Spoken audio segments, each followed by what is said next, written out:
दोस्तों, तेजस्वी यादव अब और मजबूत होने जा रहे हैं क्योंकि पशुपति पारस अपनी पार्टी का विलय आरजेडी में कर सकते हैं। और अगर ऐसा हुआ तो झटका चिराग को लगेगा, लेकिन नुकसान भाजपा को हो सकता है। इंटरनल सोर्सेस की माने तो पशुपति पारस राष्ट्रीय लोक जनशक्ति पार्टी आरएलजेपी की एक बड़ी बैठक करेंगे, जिसमें तमाम नेताओं से इस मसले पर उनकी सहमति ली जाएगी और उसके बाद आरजेडी में विलय किया जाएगा।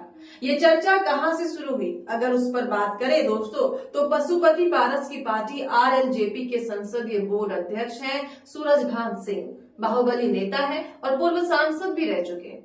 उनके अपने परिवार सहित आरजेडी में जाने की अटकली थी। कहा जा रहा था कि सूरजभान सिंह की पत्नी पूर्व सांसद वीणा देवी को आरजेडी मोकामा विधानसभा सीट से टिकट दे सकती है, और अगर ऐसा हुआ तो जेडीयू को नुकसान होगा, क्योंकि जेडीयू यहाँ पर अनंत सिंह को चुनावी मैदान में उतारने वाली है और अनंत सिंह को टक्कर देने में तेजस्वी को मदद मिल जाएगी।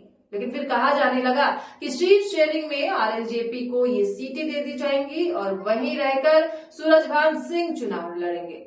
लेकिन अब पशुपति पारस अपने पार्टी का ही विलय करने पर विचार कर रहे हैं। सूरजभान सिंह के बारे में बात करें तो साल 2000 में सूरजभान सिंह ने जेल में रहते हुए मोकामा से निर्दलीय चुनाव लड़ा और जीता भी। इस सीट पर कई मजबूत प्रत्याशियों को हराकर उन्होंने अपनी पहचान बनाई।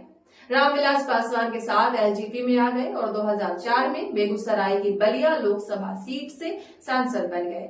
फिर एक मामले में सजा मिलने के बाद खुद चुनाव नहीं लड़ पाए तो 2014 में पत्नी वीणा देवी को मुंगेर से टिकट दिलाकर जीत दर्ज करवाई।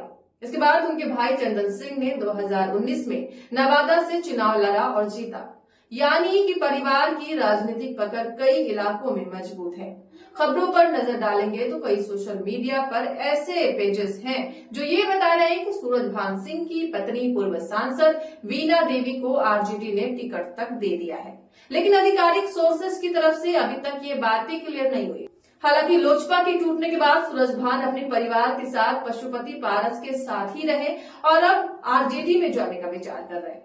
दोस्तों, सूत्रों के अनुसार तेजस्वी यादव खुद उनके परिवार को सदस्यता दिलवा सकते हैं। सूरजभान सिंह का परिवार कोई मामूली परिवार नहीं है। इनकी राजनीतिक पकड़ बहुत मजबूत है। मगध, भोजपुर और मोकामा जैसे इलाकों में पकड़ रही है। परिवार के तमाम लोग राजनीति में रहे हैं। खुद वो, उनकी पत्नी और उनके भाई सांसद रह चुके हैं। इनके आसपास के इलाकों में उनका जातीय और क्षेत्रीय प्रभाव बहुत महत्वपूर्ण है और सूरजभान सिंह की आरजेडी में एंट्री से न सिर्फ मोकामा बल्कि आसपास की कई सीटों पर भी नया गणित बन सकता है और ये आरजेडी के लिए फायदे वाली बात हो सकती है।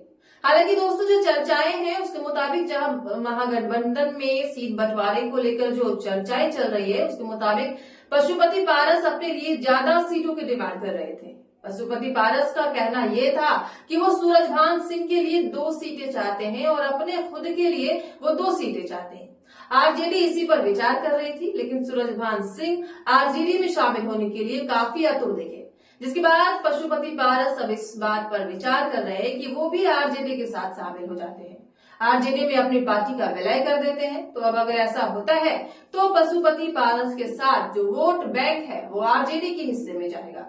सूरजभान सिंह का जो अपना राजनीतिक प्रभाव है, जो राजनीतिक का उनके पास एक्सपीरियंस है वो भी, और साथ साथ वोट भी आरजेडी के पाले में चला जाएगा और इसका साफ तौर पर फायदा आरजेडी को मिलेगा। सूरजभान सिंह के परिवार को अगर आरजेडी की तरफ से मोकामा पर टिकट दी जाती है तो उसका नुकसान जेडीयू को होगा और जेडीयू का नुकसान होगा तो एनडीए का भी नुकसान होगा।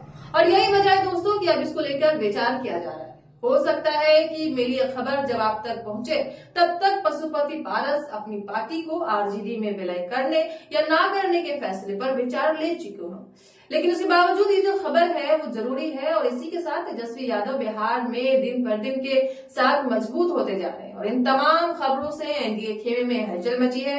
फिलहाल के लिए मेरे साथ इतना ही। आप देखते रहे केएनयू न्यूज, जहां आपकी हर आवाज बनेगी देश की आवाज, सच के साथ।